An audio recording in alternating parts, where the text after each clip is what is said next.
Vacuum bio toilet system में होने वाला जो ट्रबल शूटिंग है उसके बारे में यहाँ देखते हैं। इन रूट में कभी कभी क्या होता है कि वैक्यूम बायो टॉयलेट सिस्टम चौक कर जाता है, तो ये चौकिंग कहाँ कहाँ होता है उसके बारे में हम लोग देखेंगे। सबसे पहले हम लोग वैक्यूम बायो टॉयलेट के नीचे का पार्ट्स देखते हैं कि क्या क्या पार्ट्स लगा हुआ है। तो यहाँ सबसे पहले ये देख रहे हैं कि ये जो पैन से इसका इंटरमीडिएट टैंक में कनेक्शन है, तो इसका इनलेट पिंच वाल्व है। इनलेट पिंच वाल्व है, ये पैन से वेस्ट मटेरियल इसमें इंटरमीडिएट टैंक में आ रहा है। कभी कभी क्या होता है कि ये इनलेट पिंच वाल्व है, ये चौक कर जाता है। तो जब चौक कर जाता है तो हम लोग क्या करते हैं कि यहाँ से ये मैनुअली, ये देखिए यहाँ दिखा रहा है, यहाँ से मैनुअली हम लोग इसको ऑपरेट करते हैं। तो ये इनलेट पिंच वाल्व है वो ओपन हो जाता है और वेस्ट मटेरियल इसमें चला आता है। और इसके बाद इनलेट पिंच वाल्व से ये फिर आउटलेट पिंच वाल्व है। आउटलेट पिंच वाल्व है, उससे वेस्ट होकर फिर ये बायो टैंक में जाता है। तो ये कभी कभी ये आउटलेट पिंच वाल्व भी यहाँ शूटिंग हो जाता है। ये हाउज रबर है, वो कभी कभी कट जाता है। यहाँ ये रिंग है, ये खुल जाता है। तो हम लोग ट्रबल शूटिंग में ये सब देखते हैं। जब चौकिंग हो जाता है तो मेन रूप से हम लोग यहाँ इनलेट वाल्व और ये आउटलेट वाल्व को देखते हैं। और जो चौकिंग हो जाता है तो चौकिंग के दौरान हम लोग यहाँ से इसको ऑपरेट करते हैं। यही इसका मेन पार्ट्स है, इनलेट वाल्व, इंटरमीडिएट टैंक, ये आउटलेट पिंच वाल्व, इसका हाउज रबर पाइप है और ये बायो टैंक है। आगे का जो ऊपर हम लोग कैसे इसको चौकिंग को क्लियर करते हैं, तो इसका ऊपर में दिया गया है। ऊपर में पार्ट हम लोग देखेंगे कि वहाँ फ्लश का सिस्टम है, फ्लश बटन दबाएंगे और पैनल लगाया हुआ है, पैनल में हम लोग ऊपर में देखेंगे।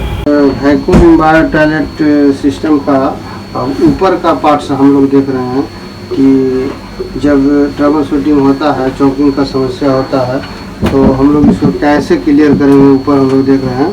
तो इसके लिए ये एक फ्लश बटन दिया हुआ है, ये फ्लश बटन है। तो हम लोग यहाँ से जब यहाँ चौकिंग हो जाएगा तो इसमें कुछ अलग से नहीं करना है, ये फ्लश बटन दबाना है। जब फ्लश बटन दबाते हैं तो इसको 3 सेकंड तक हम लोग इसको दबा के रखते हैं। तो नीचे ये जो है इसमें पहले वाटर आता है और फिर इसके बाद वैक्यूम क्रिएट होता है और फिर यहाँ का जो वेस्ट मटेरियल है उसको ये क्लियर करके नीचे टैंक में ट्रांसफ़र कर देता है। यह है, यहाँ से चौकिंग क्लियर हो जाना चाहिए। यहाँ से अगर नहीं होता है तो हम लोग इसका पैनल जो आगे बना हुआ है उसको हम लोग देखेंगे। पैनल है जो ओसिस कंपनी का यहाँ पे दिखा रहा है। तो यहाँ पे हम लोग क्या करेंगे कि इसके लिए ये सोलेनाइड वाल्व लगाया हुआ है। सोलेनाइड वाल्व 1 2 3 4 5 6 इस तरह से लगा हुआ है। तो सबसे पहले हम लोग यहाँ से इसका जो पैनल है वहाँ से क्लियर करते हैं, वहाँ से चौकिंग क्लियर हो जाता है। अगर वहाँ से नहीं होता है तो ये सोलेनाइड वाल्व को बारी बारी से हम लोग मैनुअली इसमें ऑपरेट करते हैं। मैनुअली ऑपरेट करते हैं तो वहाँ से चौकिंग क्लियर हो जाता है। अगर उससे भी नहीं होता है तो ये जो सोलेनाइड वाल्व है, सोलेनाइड वाल्व नंबर 3, तो उससे जो ये न्यूमेटिक पाइप निकला हुआ है उसको हम लोग परस्पर इसको चेंज करके देखते हैं। चेंज करके देखेंगे तो ये फ्लश इसका वहाँ से क्लियर हो जाना चाहिए। और उसके बाद यही अगर क्लियर नहीं होता है तो हम लोग क्या करते हैं कि ये सब कनेक्शन देखेंगे कि वाटर से जो कनेक्शन आ रहा है वो सही से ये ओपन होना चाहिए। यहाँ दिया गया आइसोलेटिंग पर वाटर का कनेक्शन ऊपर से ओवर हेड से किया गया ओवर हेड टैंक है। ये सब देखेंगे सही रूप से ये पैन में इसका कनेक्शन जा रहा है कि नहीं, ध्यान दिया गया है।